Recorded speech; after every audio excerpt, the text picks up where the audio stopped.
ബഹുമാനപ്പെട്ട സുൽത്താനുൽ ആരിഫീൻ അഹ്മദുൽ കബീർ റിഫാഇ റളിയല്ലാഹു അൻഹു നബി സല്ലല്ലാഹു അലൈഹി വസല്ലമ തങ്ങളുടെ പരമ്പരയിൽ പിറന്ന മോനാണ്.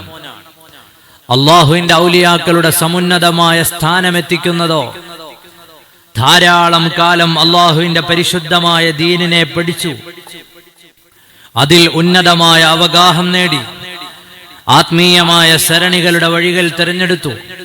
അതിൽ തന്നെ ജനങ്ങൾക്ക് സേവനം ചെയ്യുക എന്നുള്ളത്, പാവങ്ങളെ പരിഗണിക്കുക എന്നുള്ളത് അവിടുത്തെ ജീവിതത്തിന്റെ മുഖമുദ്രയാക്കി കണ്ടു ബഹുമാനപ്പെട്ട സുൽത്താനുൽ ആരിഫീൻ അഹ്മദുൽ കബീർ റിഫാഇ ഖദ്ദസല്ലാഹു സിർറഹുൽ അസീസ്. മഹാനവറുകൾ യാത്ര കഴിഞ്ഞ് തിരിച്ചു വരുന്ന ഒരു രംഗം മഹാന്മാരായ ഇമാമിങ്ങൾ അവരുടെ ഗ്രന്ഥങ്ങളിൽ രേഖപ്പെടുത്തുന്നത് കാണാം. യാത്ര കഴിഞ്ഞ് തിരിച്ചു വരുമ്പോ കൂടെ ഒരുപാട് മനുഷ്യരുണ്ടാകും. അവരോടൊക്കെയും പറയും, വഴിയിൽ കാണുന്ന ചുള്ളികൾ, കമ്പുകൾ, വിറകുകൾ ഒക്കെയും ശേഖരിക്കൂ. വഴിയിൽ കാണുന്നതൊക്കെ ശേഖരിച്ചോ. ആ ശേഖരിച്ചു കൊണ്ടുവരുന്ന വിറകുകൾ, ആ ശേഖരിച്ചു കൊണ്ടുവരുന്ന ചുള്ളിക്കമ്പുകൾ അത് കെട്ടുകളാക്കിയിട്ടാണ് തന്റെ ഗ്രാമത്തിലേക്ക് പ്രവേശിക്കുക. കൂടെയുള്ള ശിഷ്യന്മാരും തന്റെ കയ്യിലും ഉള്ള ഈ വിറകുകെട്ടുകളെല്ലാം നമ്മുടെ നാടുകൾ പോലെ അല്ലെങ്കിൽ ഇന്നത്തെ സാഹചര്യം പോലെയല്ലല്ലോ. അതിശൈത്യമുള്ള കാലത്ത് ചൂടുകായാനും ഭക്ഷണം പാചകം ചെയ്യാനും ഒക്കെ പ്രയാസപ്പെടുന്ന മനുഷ്യർ, വിറക് കെട്ടുകൾ അന്വേഷിച്ചു പോകാൻ കഴിയാത്തത് കൊണ്ട് പട്ടിണിയിലായി പോകുന്ന വീടുകൾ, അടുപ്പ് പുകയാത്ത ദിനങ്ങളുള്ള വീടുകൾ, ആ വീടുകളുടെ വാതിലുകളിലേക്ക് ശൈഖ് റിഫാഇ റളിയല്ലാഹു അൻഹു കടന്നു ചെല്ലുകയാണ്. വൃദ്ധരായ മനുഷ്യർ മാത്രം താമസിക്കുന്ന ഇടങ്ങളുണ്ട്. പുറത്തേക്ക് പോകാൻ, വിറകന്വേഷിച്ചു പോകാൻ ഒരു മനുഷ്യനില്ലാത്ത സ്ഥലങ്ങളുണ്ട്. അവരുടെ മുന്നിൽ ഈ വിറകുകെട്ടുകളെ ഇറക്കി വെക്കുകയാണ്. ആ വിറകുകെട്ടുകൾ അവർക്ക് കൊടുത്തുകൊണ്ട്, ഇതാ നിങ്ങളുടെ വീട്ടിലെ അടുപ്പുകൾ പുകയട്ടെ, നിങ്ങൾക്ക് ആവശ്യമുള്ള വിറകുകൾ ആരാണ് ഈ കൊണ്ടുതരുന്നയാൾ? ലോകം മുഴുവനും ആത്മജ്ഞാനികളുടെ സുൽത്താൻ എന്ന് വിളിക്കുന്ന അള്ളാഹുവിന്റെ ഔലിയാക്കളിൽ സമുന്നത സ്ഥാനം അലങ്കരിക്കുന്ന സയ്യിദുനാ സുൽത്താനുൽ ആരിഫീൻ അഹ്മദുൽ കബീർ റിഫാഇ ഖദ്ദസല്ലാഹു സിർറഹുൽ അസീസ്. ബഹുമാനപ്പെട്ടവരുടെ പർണശാലയുടെ ചുറ്റും ഏകദേശം 10,000-ഓളം ആളുകൾ എപ്പോഴും ഇൽമിന്റെ ആളുകളായി, വാഹകരായി, ദിക്റു ചൊല്ലുന്നവരായി ഉണ്ടായിരുന്നു. എല്ലാവർക്കുമുള്ള ഭക്ഷണം അവിടുന്ന് സംഘടിപ്പിക്കുമായിരുന്നു. എല്ലാവർക്കുമുള്ള ഭക്ഷണം വിതരണം ചെയ്യുന്നതിന്റെ ഇടയിൽ ബഹുമാനപ്പെട്ട സുൽത്താനുൽ ആരിഫീൻ അഹ്മദുൽ കബീർ റിഫാഇ ഖദ്ദസല്ലാഹു സിർറഹുൽ അസീസിന്റെ മുന്നിലേക്ക് ഒരാൾ ചെല്ലുകയാണ്. ബഹുമാനപ്പെട്ടവരുടെ കയ്യിൽ ഒരൽപ്പം മാത്രമാണ് ഭക്ഷണമുള്ളത്. ആ ഭക്ഷണം ഇങ്ങനെ കഴിച്ചുകൊണ്ടിരിക്കുമ്പോ ആ മനുഷ്യൻ ചോദിച്ചു, അല്ല, നിങ്ങളുടെ വയറിന്റെ 1/3 നിറയാനുള്ള ഭക്ഷണമല്ലേ കയ്യിലുള്ളൂ? ഈ കാണുന്ന 10,000-കണക്കിന് മനുഷ്യർക്ക് വേണ്ടുവോളം ഭക്ഷണം നൽകിയിട്ട് അവരുടെയൊക്കെയും ഗുരുവായ അങ്ങ് എന്തുകൊണ്ടാണ് ഇത്രയും ചെറിയ ഭക്ഷണം കഴിക്കുന്നത്? ബഹുമാനപ്പെട്ട സുൽത്താനുൽ ആരിഫീൻ അഹ്മദുൽ കബീർ റിഫാഇ തങ്ങളുടെ മറുപടിയാണ്, ഞാൻ ഈ ഭക്ഷണം എന്റെ വയറ്റിന്റെ 1/3 മാത്രം ഉൾക്കൊള്ളുന്ന, വിശപ്പടക്കാൻ മാത്രമുള്ള ഭക്ഷണം കഴിക്കുന്നത് ഒരു ഭയത്തോടുകൂടിയാണ്. ബഹുമാനപ്പെട്ട സുൽത്താനുൽ ആരിഫീൻ അഹ്മദുൽ കബീർ റിഫാഇ തങ്ങൾ പറയുകയാണ്, ഞാൻ വയറു നിറച്ചു ഭക്ഷണം കഴിച്ചാൽ ഈ നാട്ടിൽ ഭക്ഷണം കിട്ടാത്ത ഏതെങ്കിലും ഒരാൾ നാളെ അള്ളാഹുവിന്റെ കോടതിയിൽ എത്തുന്ന സമയത്ത് അവിടുന്ന് പറഞ്ഞാലോ, പടച്ചവനെ, ഞാൻ പട്ടിണി കിടക്കുന്ന സമയം, എനിക്ക് കഴിക്കാൻ ഭക്ഷണമില്ലാത്ത സമയം, ആ നാട്ടിൽ ജീവിച്ചിരുന്ന ശൈഖായിരുന്ന ഇന്നയാൾ വയറു നിറച്ചു ഭക്ഷണം കഴിച്ചിട്ടുണ്ട് എന്നെങ്ങാനും അള്ളാഹുവിന്റെ മുന്നിൽ അയാൾ പറഞ്ഞാൽ ഞാൻ എന്തു ചെയ്യും? ഞാൻ എന്റെ റബ്ബിനോട് എന്തു മറുപടി പറയും? എപ്പോഴെങ്കിലും ഭക്ഷണം കഴിക്കുമ്പോ നമ്മുടെ മനസ്സിലേക്ക് ചിന്ത വന്നിട്ടുണ്ടോ? ഞാൻ വയറു നിറച്ചു ഭക്ഷണം കഴിക്കുമ്പോ എന്റെ അയൽപ്പക്കത്തുള്ള ഭക്ഷണം കിട്ടാത്ത പ്രയാസപ്പെടുന്ന ഏതെങ്കിലും ഒരാൾ നാളെ റബ്ബിന്റെ കോടതിയിലെത്തുന്ന ഒരു ദിവസം അയാൾ എന്നിലേക്ക് ചൂണ്ടിയിട്ട് സംസാരിച്ചാലോ, ആവശ്യത്തിലധികം അയാൾ കഴിച്ചിട്ടുണ്ടായിരുന്നു എന്ന് പറഞ്ഞാലോ, ഈ ചിന്ത നമ്മുടെ ആരുടെയും ഹൃദയത്തിലേക്ക് വരില്ല.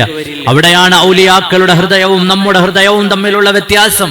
അവരുടെ ഖൽബ് എപ്പോഴും അല്ലാഹ്, പടച്ചവനെ നീ എന്നെ ചോദ്യം ചെയ്യുമോ? അള്ളാഹുവിന്റെ കോടതിയിൽ എത്തുമ്പോ ഞാൻ എന്താണ് പറയുക? ഈ ചിന്തകൾ അവരുടെ ഹൃദയത്തിൽ ഇങ്ങനെ മതിച്ചുകൊണ്ടിരിക്കുകയാണ്. ഒരാൾ പട്ടിണി കിടക്കുകയും നാളെ അവർ റബ്ബിന്റെ മുന്നിലെത്തുന്ന സമയം ഈ നാട്ടിൽ ജീവിച്ചിരുന്ന അള്ളാഹുവിന്റെ ഔലിയാക്കളിൽപ്പെട്ടയാളെന്ന് പേരുകേട്ട ഞാൻ കൂടുതൽ ഭക്ഷണം കഴിക്കുകയും ചെയ്തുവെന്നവർ അള്ളാഹുവിനോട് പറഞ്ഞാലോ? ബഹുമാനപ്പെട്ട സുൽത്താനുൽ ആരിഫീൻ അഹ്മദുൽ കബീർ റിഫാഇ തങ്ങളുടെ ജീവിതം ഇങ്ങനെയാണ്. അതാ റോഡിലൂടെ തൊട്ടുമുന്നിലൂടെ കുഷ്ഠരോഗം പിടിച്ച ഒരു നായ നടന്നു പോകുന്നു. ആളുകൾ അതിനെ കല്ലെറിഞ്ഞ് അവരുടെ പരിസരത്തു നിന്ന് ഓടിച്ചു കളയുകയാണ്. അതിന്റെ ദുർഗന്ധം, അതുകൊണ്ടുള്ള പ്രയാസം, അത് സഹിക്കാൻ വയ്യാതെ ജനങ്ങൾ അതിനെ കല്ലെറിയുമ്പോ ബഹുമാനപ്പെട്ടവർ അവിടുത്തെ പർണശാലയിൽ നിന്ന് പുറത്തേക്ക് ഇറങ്ങുകയാണ്. അരുത്, അതിനെ നിങ്ങൾ ഉപദ്രവിക്കാൻ പാടില്ല, അതിനെ നിങ്ങൾ വിട്ടുകളയുക. എന്നിട്ട് ആ നായയെ എടുത്തുകൊണ്ട് നഗരത്തിന് പുറത്തുള്ള ഒരു ടെന്റിലേക്ക് താമസം മാറ്റി ബഹുമാനപ്പെട്ട സുൽത്താനുൽ ആരിഫീൻ അഹ്മദുൽ കബീർ റിഫാഇ റളിയല്ലാഹു അൻഹു അതാ പുറത്തുള്ള ഒരു ടെന്റിൽ ഒരു നായയ്ക്ക് വേണ്ടി പ്രത്യേകമായി തയ്യാറാക്കിയ സംവിധാനത്തിൽ ആ നായയെ കുളിപ്പിക്കാൻ തുടങ്ങി. ആ നായയുടെ മുറിവുകളിൽ, ആ നായയ്ക്കുണ്ടായ വ്രണങ്ങളിൽ മരുന്ന് വെച്ച് കെട്ടാൻ തുടങ്ങി. ആലോചിച്ചു നോക്കൂ, നായ തൊടുമ്പോൾ, നായയെ തൊട്ടാൽ പിന്നീട് അത് ശുദ്ധീകരിക്കേണ്ടത് എങ്ങനെയാണ് എന്ന് നമുക്കറിയാം. 7 വെള്ളം കൊണ്ട് ശുദ്ധീകരിക്കണമെന്നറിയാം. അതിന്റെ പ്രയാസങ്ങൾ നമുക്കറിയാം. അതിന്റെ അർത്ഥം നായയെ കണ്ടാൽ കൊന്നുകളയേണ്ട, അല്ലെങ്കിൽ ആട്ടിപ്പായിക്കേണ്ട, നികൃഷ്ട ജീവിയാണ് എന്നല്ല. ചില ജീവികളുമായി ബന്ധപ്പെടുമ്പോൾ ചില ചിട്ടകൾ നമുക്കില്ലേ? കൊറോണ വരുന്ന സമയത്ത് നമ്മളെല്ലാവരും കൈയും മുഖവും ഒക്കെ കഴുകിയത്, മറ്റൊരാൾക്ക് ഹസ്തദാനം ചെയ്തിട്ട് നമ്മൾ സാനിറ്റൈസർ ഉപയോഗിച്ചത് ആ മനുഷ്യൻ നികൃഷ്ടനായതുകൊണ്ടല്ല, മറിച്ച് രോഗാണുക്കൾ പകരുന്നത് കൊണ്ടല്ലേ? നമുക്കെല്ലാവർക്കും അറിയുന്നത് പോലെ അല്ലാഹു സുബ്ഹാനഹു വ തആലയല്ലേ ഇവയെല്ലാം സൃഷ്ടിച്ചിട്ടുള്ളത്.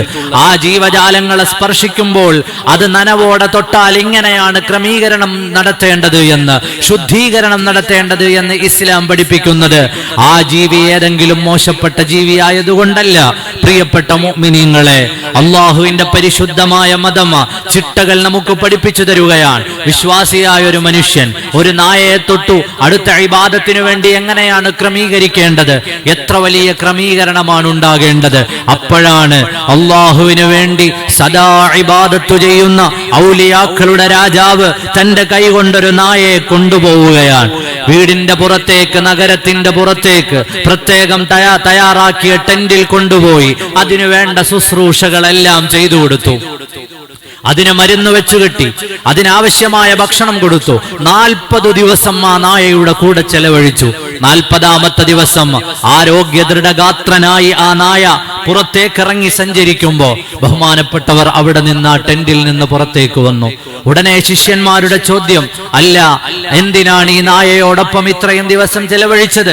എന്തിനാണ് അല്ലാഹു സുബ്ഹാനഹു വ തആലയുടെ ഔലിയാക്കളിൽപ്പെട്ട അങ്ങ് ഈ നായയ്ക്ക് വേണ്ടി സമയം കളഞ്ഞത്? വല്ലാത്തൊരു ഉത്തരമാണ് അതിന് മറുപടിയായി വന്നത്. അല്ലാഹുവിന്റെ സൃഷ്ടികളിൽപ്പെട്ടതാണ് ഞാനും ഈ നായയും. ജനങ്ങൾ ആട്ടിയോടിച്ച നേരം നാളെ റബ്ബിന്റെ കോടതിയിലെത്തുമ്പോ എന്നോട് ചോദിച്ചാലോ, ഓ അഹ്മദുൽ കബീർ, നിങ്ങളുടെ മുന്നിലൂടെ എന്റെ ഒരു സൃഷ്ടിയെ ആട്ടിയോടിച്ച സമയത്ത് നിങ്ങൾ എന്തു ചെയ്യുകയായിരുന്നു എന്നെങ്ങാനും എന്റെ റബ്ബനോട് ചോദിച്ചാൽ ഞാൻ എന്തു മറുപടി പറയും? അള്ളാഹുവിന്റെ സൃഷ്ടിയല്ലേ അതും ഞാനും. അതിന് വേണ്ട ശുശ്രൂഷ ചെയ്യുന്നത് കൊണ്ട് അള്ളാഹു എന്നെ പരിഗണിക്കുമെന്ന ചിന്തയാണ്. മാത്രമല്ല, ഇതുപോലെ ഒരു ബലാ എനിക്കും അള്ളാഹു നൽകിയാലോ, ഈ ചിന്തയാണ് എന്റെ ഹൃദയത്തിലുള്ളതെന്ന് സുൽത്താനുൽ ആരിഫീൻ അഹ്മദുൽ കബീർ റിഫാഇ ഖദ്ദസല്ലാഹു സിർറഹുൽ അസീസ് ബഹുമാനപ്പെട്ടവർ പറഞ്ഞതായി ചരിത്രങ്ങളിൽ കാണാം. പരിശുദ്ധമായ ഇസ്ലാമിന്റെ മനോഹരമായ മുഖങ്ങളല്ലേ ഇതെല്ലാം. ബഹുമാനപ്പെട്ടവർക്ക് ഒരാൾ കത്തയക്കുകയാണ്. അക്കാലത്ത് ജീവിച്ചിരുന്ന ഒരു പണ്ഡിതൻ മഹാനവറുകളുടെ സ്ഥാനവും മാനവും എല്ലാം കണ്ടപ്പോ ഒന്ന് ചെറുതാക്കണം എന്ന് വിചാരിച്ചുകൊണ്ട്, മോശപ്പെട്ടയാളെന്ന് വിളിച്ചുകൊണ്ട്, തെറി പറഞ്ഞുകൊണ്ട്, മോശപ്പെട്ട പരാമർശങ്ങൾ നടത്തിക്കൊണ്ട്, എക്കാലത്തും അങ്ങനെയാണല്ലോ. അള്ളാഹുവിന്റെ മഹാന്മാരായ ഔലിയാക്കൾ ആ ത്യാഗത്തെ ഒരുപാട് സഹിച്ചു കടന്നുപോയവരാണ്. അമ്പിയാക്കൾ ആ ത്യാഗത്തെ സഹിച്ചു കടന്നുപോയവരാണ്. ബഹുമാനപ്പെട്ട അഹ്മദുൽ കബീർ റിഫാഇ തങ്ങളുടെ മുന്നിലേക്ക് ഒരു കത്ത് വരുന്നു. അക്കാലത്ത് ജീവിച്ചിരുന്ന ഒരു പണ്ഡിതൻ വളരെ രൂക്ഷമായ ഭാഷയിൽ പ്രതിപക്ഷ മര്യാദയൊന്നുമില്ലാതെ ഉപയോഗിച്ച ചില പദങ്ങൾ, അയാൾക്ക് മറുപടി എഴുതാൻ വേണ്ടി ഒരു കടലാസ് എടുത്തു. ജനങ്ങളോട് പറഞ്ഞു, അയാൾക്കൊരു മറുപടി എഴുതൂ. അയാൾക്കുള്ള മറുപടി എന്താണെന്നറിയോ? ചെറിയവനായ അഹ്മദ് നിങ്ങൾക്ക് വേണ്ടി എഴുതുന്ന കത്ത്. അഹ്മദുൽ കബീർ റളിയല്ലാഹു അൻഹു അയാൾക്ക് മറുപടി എഴുതുമ്പോൾ ഉപയോഗിക്കുന്ന പ്രയോഗങ്ങളാണ്. ചെറിയവനായ അഹ്മദ് നിങ്ങൾക്ക് എഴുതുന്ന കത്ത്, അള്ളാഹു ഉദ്ദേശിച്ചതുപോലെയാണല്ലോ എന്നെയും നിങ്ങളെയും പടച്ചിട്ടുള്ളത്.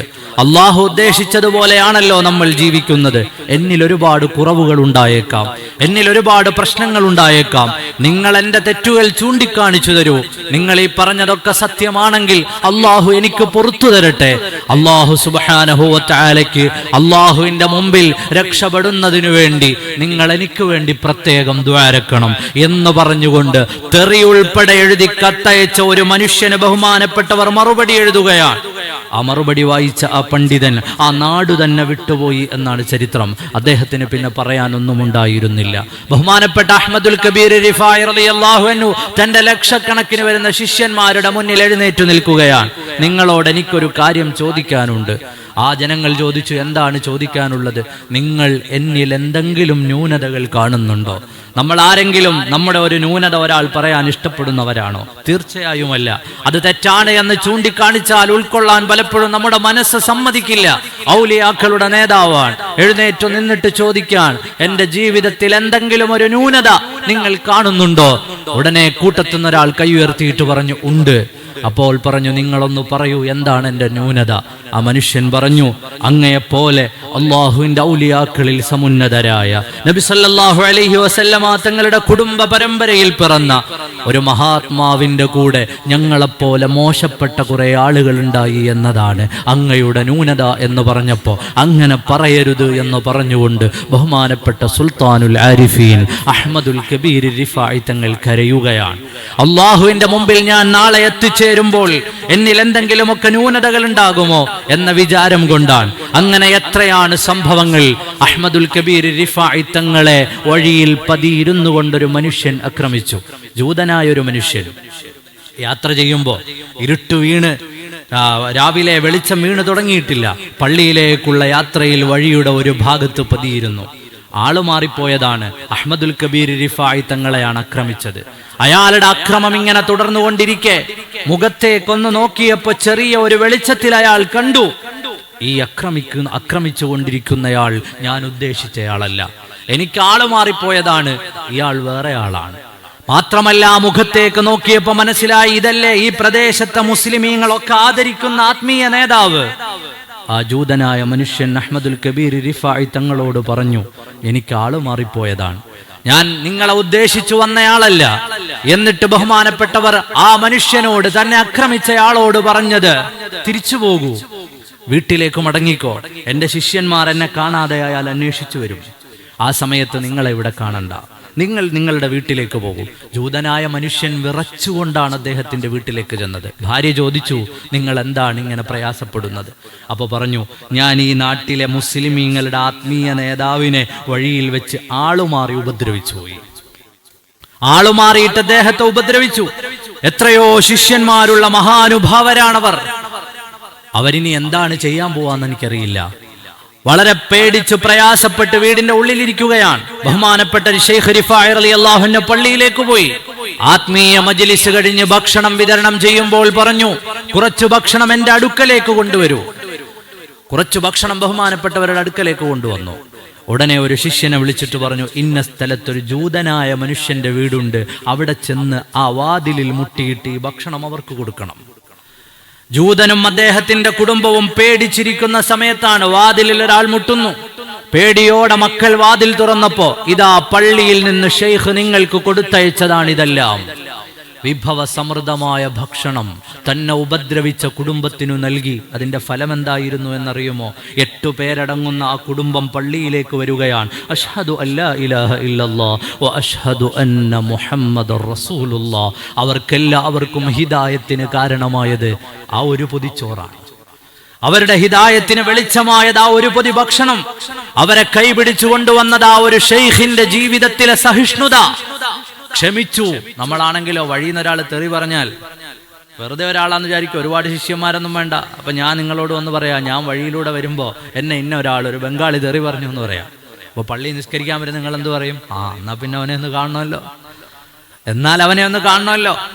എന്തിനാണ് അങ്ങനെ പറഞ്ഞത് എന്ന് നമുക്കൊന്നറിയണമല്ലോ. നമ്മൾ അങ്ങനെയല്ലേ കൈകാര്യം ചെയ്യാ. ഇവിടെയാണ് നമ്മുടെ ജീവിതം ഔലിയാക്കളുടെ ജീവിതവും തമ്മിലുള്ള വ്യത്യാസം. അവർക്ക് മുന്നിലുള്ളതെല്ലാം അള്ളാഹുവിലേക്കുള്ള വഴികളാണ്. ഇങ്ങനെ പറഞ്ഞാൽ തീരാത്ത അസ്തം ഉദയവും കേളി നിറഞ്ഞോവർ അശകാൽ കിനാദിയിൽ വേദാംബർ കണ്ടോവർ മകനോ മകളോ എന്ന് ചോദിച്ച നേരത്ത് മകനാണ് അഹ്മദുൽ കബീർ എന്ന് ചൊന്നോവർ. അല്ലാഹു ഒരുത്ത ബർക്കത്ത് നമ്മുടെയൊക്കെ ജീവിതത്തിൽ നൽകുമാറാകട്ടെ.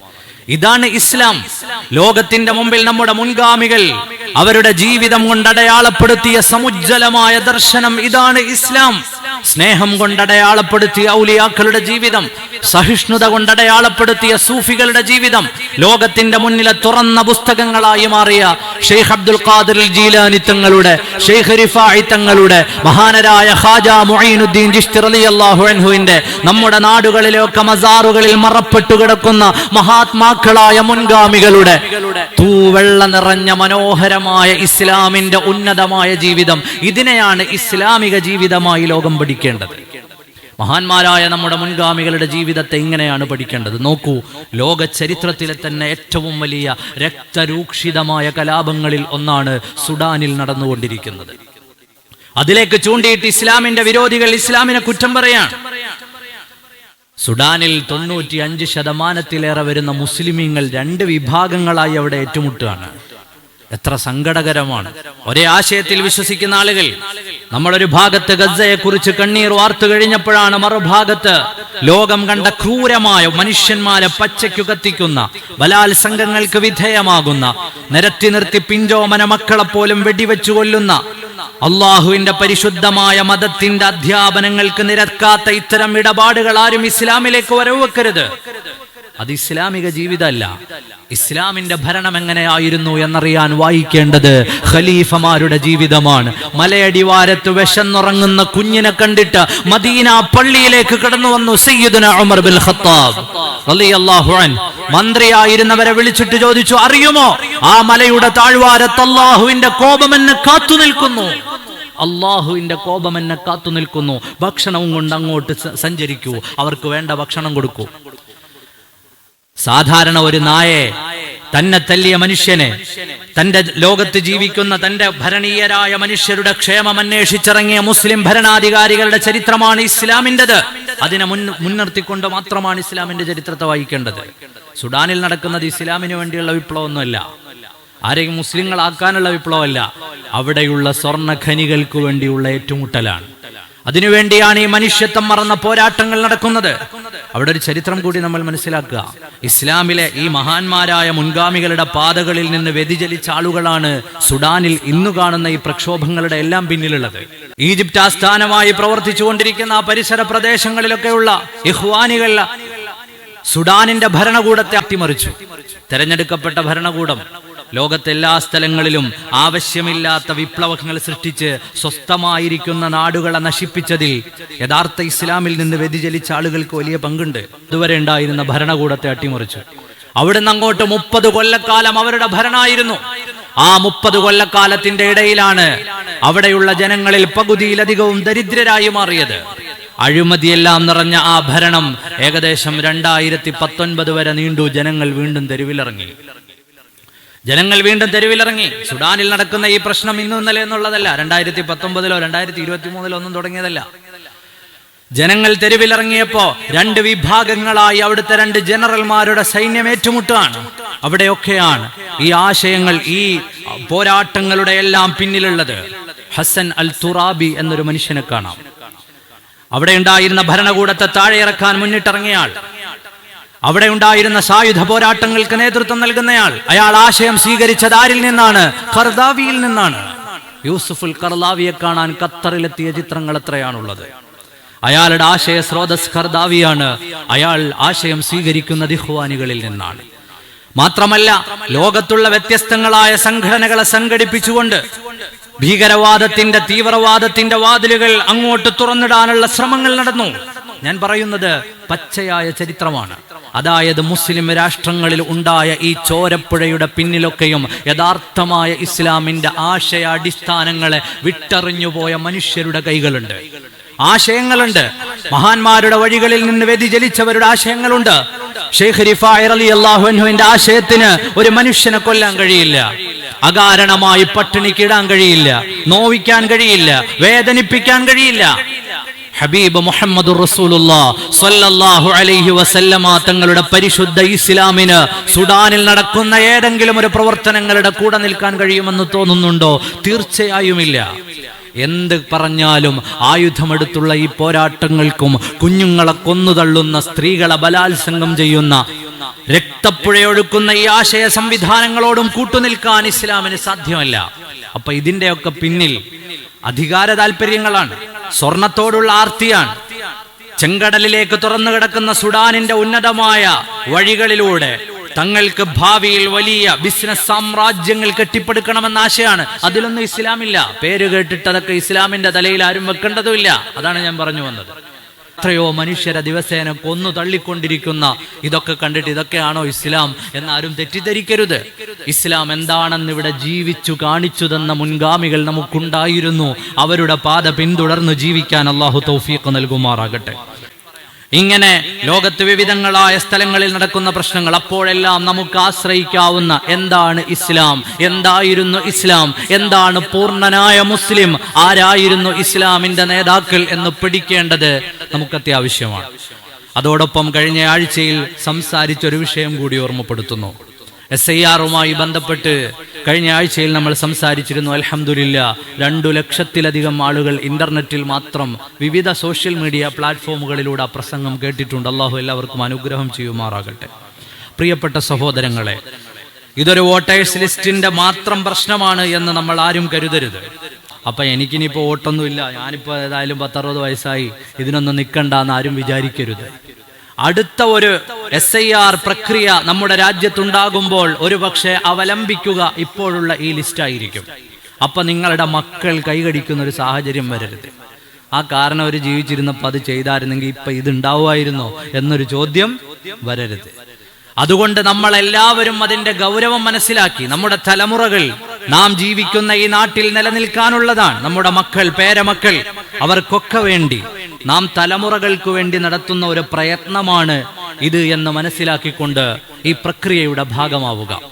അൽഹംദുലില്ലാഹ്, നമ്മുടെ ഖിദ്മത്ത് യൂത്ത് വിങ്ങിന്റെ പ്രവർത്തകരും നമ്മുടെ മഹല്ല് കമ്മിറ്റിയുമെല്ലാം ഒന്നിച്ചു ചേർന്നുകൊണ്ട്, നമുക്കെല്ലാവർക്കും ഒന്നിച്ചു ചേർന്നുകൊണ്ട് നമ്മുടെ ഹെൽപ്പ് ഡെസ്ക് സംവിധാനം 2002 വോട്ടർ ലിസ്റ്റ് എടുക്കുക, അതിൽ പേരുള്ള ആളുകൾ, അവരുമായി ബന്ധപ്പെട്ട് ഇനി എന്താണോ മുന്നോട്ടുള്ള കാര്യങ്ങൾ ചെയ്യാനുള്ളത് അതുമായി ബന്ധപ്പെട്ട അവബോധങ്ങൾ ഉണ്ടാവുക. അതോടൊപ്പം തന്നെ വെറും ഒരു ഹെൽപ്പ് ഡെസ്ക് അല്ല നമ്മുടെ ലക്ഷ്യം. ഒരു ഹെൽപ്പ് ഡെസ്കിന് പുറമെ ആർക്കെങ്കിലുമൊക്കെ ഏതെങ്കിലും ഈ വിഷയത്തിൽ സഹായങ്ങൾ ആവശ്യമാണെങ്കിൽ വന്ന് ചോദിക്കാനും എഴുതാനും പറയാനും ഒക്കെയുള്ള, പ്രായമായവർക്കൊക്കെ പൂരിപ്പിക്കാൻ ചിലപ്പോൾ ചില പ്രയാസങ്ങൾ ഉണ്ടായേക്കാം, പഴയ വോട്ടർ ലിസ്റ്റിൽ നിന്ന് പേര് കണ്ടെടുക്കാൻ പ്രയാസം ഉണ്ടായേക്കാം. അതിനൊക്കെ ഹെൽപ്പ് ചെയ്യാൻ നമ്മുടെ നാട്ടിലെ ചെറുപ്പക്കാർ സന്നദ്ധമാണ്. അള്ളാഹു ബറക്കത്ത് ചെയ്യുമാറാകട്ടെ. അതോടൊപ്പം നമുക്ക് വാട്സപ്പ് സംവിധാനത്തിലൂടെ എവിടെ ഇരുന്നു കൊണ്ടും എൻ്റെ പേര് ലിസ്റ്റിലുണ്ടോ, അല്ലെങ്കിൽ അത് എവിടെയാണ്, ഏതു ഭാഗത്തുള്ള ലിസ്റ്റ് നോക്കിയാലാണ് അതെനിക്ക് കിട്ടുക, എനിക്ക് ഇന്ന ഹെൽപ്പ് വേണം എന്ന് പറഞ്ഞുകൊണ്ട് വാട്സപ്പിൽ ഒരു മെസ്സേജ് അയച്ചാൽ അതിന്റെ ഭാഗങ്ങളൊക്കെ കണ്ടെത്തി നിങ്ങളെ സഹായിക്കാൻ ആ രീതിയിൽ കൂടിയൊരു സംവിധാനം നമ്മുടെ ഖിദ്മത്തിന്റെ പ്രവർത്തകർ ഒരുക്കുന്നുണ്ട്. അള്ളാഹു ആ കുട്ടികൾക്ക് ബർക്കത്ത് ചെയ്യുമാറാകട്ടെ, ആ ചെറുപ്പക്കാർക്ക് ഖൈർ നൽകുമാറാകട്ടെ. അപ്പൊ ഹെൽപ്പ് ഡെസ്കിന് പുറമെ വാട്സപ്പിലൂടെ ബന്ധപ്പെട്ടാൽ ആ രീതിയിലും സഹായം കിട്ടും ഇൻഷാ അള്ളാഹ്. അങ്ങനെ ഏതെല്ലാം വിധേന നമുക്കിതൊക്കെ ചെയ്യാൻ കഴിയുമോ. അതോടൊപ്പം തന്നെ SIR കേരളത്തിൽ ഉള്ളതുപോലെ തന്നെ ഭീഷണിയായി വരുന്ന മറ്റൊരു സംസ്ഥാനമാണ് ബംഗാൾ. ബംഗാളികളായ ധാരാളം ആളുകളുണ്ട്. ഇൻഷാ അള്ളാഹ് അവർക്കൊരു അവബോധ സദസ്സ് നമുക്ക് സംഘടിപ്പിക്കണം. നമുക്ക് കുറച്ചെങ്കിലും ബോധമുള്ളത് ഈ നാട്ടിലെ കാര്യങ്ങളും വിദ്യാഭ്യാസവും സാക്ഷരതയൊക്കെ ഉള്ളത് കൊണ്ടാണ്. അവർക്ക് നല്ലൊരു അവബോധം നൽകിക്കൊണ്ട് ഇത് എന്തിനാണിത് ചെയ്യുന്നത് എന്ന് അവർക്ക് നമ്മൾ പഠിപ്പിച്ചു കൊടുക്കണം. ആയിരക്കണക്കിന് മനുഷ്യരാണ് ബീഹാറിൽ 121 മണ്ഡലങ്ങളിലേക്ക് തെരഞ്ഞെടുപ്പ് നടന്നപ്പോൾ രാവിലെ വോട്ട് ചെയ്യാൻ ചെന്നപ്പോഴാണ് അറിഞ്ഞത് ഞങ്ങളുടെ പേര് ലിസ്റ്റിലില്ല. ഇന്നലത്തെ സംഭവമാണ് ഞാൻ പറയുന്നത്. ഇന്നലത്തെ സംഭവം, ഞങ്ങളുടെ പേര് ലിസ്റ്റിലില്ല എന്നറിയുന്നത് വോട്ടർ ID-യുമായി ബൂത്തിലേക്ക് ചെന്നപ്പോഴാണ് നിങ്ങളുടെ പേര് ലിസ്റ്റിലില്ല എന്ന് പറയുന്നത്. 68 ലക്ഷം ആളുകളുടെ പേരാണ് അതിൽ നിന്ന് നീക്കിയത്. കഴിഞ്ഞ വെള്ളിയാഴ്ച ഞാൻ പറഞ്ഞു, അതിലധികവും മുസ്ലിങ്ങളും സ്ത്രീകളും ദളിതരുമാണ്. ഇതുപോലെ ഈ അജണ്ടകളുമായി വരുമ്പോൾ നമുക്കൊന്നിച്ചു ചേർന്നുകൊണ്ട് ഇൻഷാ അള്ളാഹ് മറ്റുള്ള മഹല്ലുകൾക്ക് മാതൃകയാകുന്ന തരത്തിൽ നമ്മുടെ എല്ലാവരുടെയും പേര് വിവരങ്ങൾ ക്രമപ്പെടുത്താൻ മഹല്ല് നിവാസികൾ ഒന്നടങ്കം ആ വിഷയത്തിൽ നമ്മെ കൊണ്ട് സഹായം ആർക്കൊക്കെ ചെയ്യാൻ പറ്റുമോ അതൊക്കെ ചെയ്തു കൊടുക്കുക. സഹായിക്കുക. അതിനാവശ്യമായ ഹെൽപ്പ് ഡെസ്കുകൾ തുറന്നുവെച്ച് ഇൻഷാ അള്ളാഹ് വാട്സപ്പിലൂടെയും മറ്റും നമ്മുടെ നാട്ടിലെ വക്കീലന്മാരായ, നമ്മുടെ നാട്ടിലെ നിയമവിദഗ്ധരായ ആളുകളിൽ പലരുമായും ഞാൻ ഫോണിൽ സംസാരിച്ചിരുന്നു. അൽഹംദുലില്ലാ, അവരെല്ലാവരും പറഞ്ഞത്, ഉസ്താദ് എന്തെങ്കിലും ഒരു വിഷയമുണ്ടെങ്കിൽ, നമ്മുടെ നാട്ടിൽ നിന്ന് LLB പഠിച്ച നിയമരംഗത്ത് പ്രവർത്തിച്ചു കൊണ്ടിരിക്കുന്നവർ വളരെ ഉത്സാഹത്തോടു കൂടിയാണ് പറഞ്ഞത്, എന്ത് ആവശ്യമുണ്ടെങ്കിലും നമ്മുടെ നാട്ടിലെ അഡ്വക്കറ്റുമാർ അതിലിടപെടാൻ തയ്യാറാണ് എന്നറിയിച്ചിട്ടുണ്ട്. അൽഹംദുലില്ലാ, അങ്ങനെ ഒരൊറ്റക്കെട്ടായി നമുക്ക് ഈ പ്രതിസന്ധികളെ തരണം ചെയ്യണം. അള്ളാഹു അതിന് തൗഫീഖ് നൽകുമാറാകട്ടെ. അള്ളാഹു നമ്മുടെ എല്ലാം ജീവിതം ഖൈറു ബറകാത്തുകൾ നിറഞ്ഞതാകട്ടെ. പരിശുദ്ധ ദീനിനെ യഥാർത്ഥമായി അറിഞ്ഞ് മനസ്സിലാക്കി മുറുകെ പിടിച്ച് ജീവിക്കാൻ അള്ളാഹു തൗഫീഖ് ചെയ്യുമാറാകട്ടെ. അള്ളാഹു എല്ലാവിധ ഖൈറുകളും നമ്മുടെ ജീവിതത്തിൽ നൽകുമാറാകട്ടെ.